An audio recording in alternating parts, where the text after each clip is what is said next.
Welcome back to our channel. In today's video, we'll guide you through the process of creating an account on Snapchat.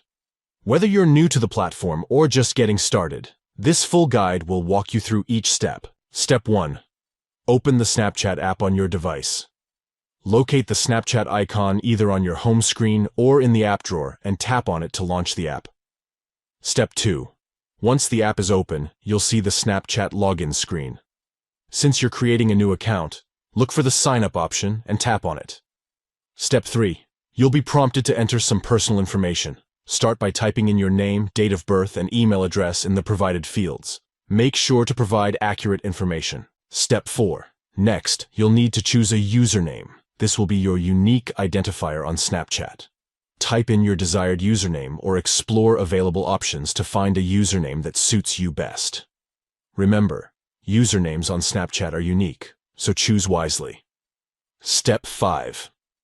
After selecting your desired username, review the information you've entered so far. Once you're satisfied with everything, tap on the Sign Up button to proceed.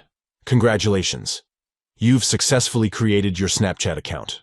Now you can start exploring the various features, connect with friends, and share moments with the Snapchat community. Remember to keep your account secure by setting a strong password and enabling additional security features offered by Snapchat. Thank you for watching, and we'll catch you in the next video.